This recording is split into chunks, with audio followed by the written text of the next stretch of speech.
Did you know there's a country in Africa that's basically the North Korea of Africa? Yes, that country is called Eritrea.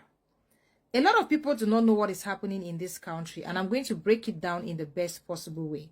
To begin with, Eritrea has been ruled by just one president since 1993 that the country gained its independence. That's over 30 years ago. It's a one-party state. No free press, no independent media, no freedom of speech. Power is highly centralized in Eritrea. Now, this is where everything gets a bit interesting. In 2025, you cannot just take out your phone in Eritrea and say, oh, let me browse TikTok or Facebook or any of these apps, because it is often blocked. Some of these social media platforms are often blocked. And the number of people using the internet in Eritrea are not up to 30% of the population. Even if you have VPN that can help you to access internet, you are still being watched. Like, no freedom of speech at all. The government controls everything. Now, this is where it gets a bit interesting in Eritrea. There is what they call national service. As a young person from the age of 18 upwards, you have to do the national service. You either join the military or you join anything construction, anything that has to do with serving the government. It doesn't matter whether it's farming or what.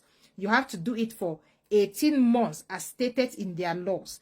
But the moment you join this national service, you can stay there for the next 5 years, 10 years. There is no going back, with very minimal pay or sometimes no salaries at all. So the young people of Eritrea do not like this national service because it doesn't end after 18 months like it is stated in their books. Now, this is where things get a little dark in Eritrea. The citizens of that country are not allowed to travel out of the country freely. You need to get a visa. The government needs to approve your visa before you can leave the country to any other country. Like, for example, if you want to travel abroad, your own country, first of all, needs to give you a visa before you start trying to get a visa to leave to which other country you are going to. Most times, those visas are being denied or delayed on purpose just because they don't want the citizens to leave the country. So, and because of this national service that they have, most youths in Eritrea are running away. And at the end of the day, they leave the country illegally. And if you are caught running away without getting a visa, you will be imprisoned or even face worse punishments. There are a lot of Eritreans outside in the diaspora or scattered all over Africa. And they cannot even go back to their own countries because the moment you leave illegally, you are considered a traitor. When they leave, they cannot go back home to reunite with their families for fear of being arrested, tortured, and imprisoned. So this is how bad things are in Eritrea.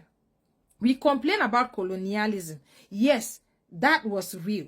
It had like real effects on us. But right now, we are the ones hurting ourselves. Africa really needs to free itself from itself. This is really what happens when we let power go unchecked in Africa. We need to start speaking up. This is really not like just an Eritrean issue.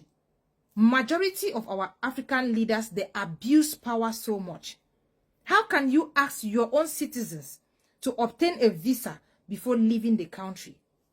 You intentionally cut the internet from the people. They cannot use, they don't have free access to the internet. The press only releases what the government wants the people to hear. This is what is happening in Eritrea. Some of us are complaining about our leaders. I mean, they are better as compared to what the people of Eritrea are going through.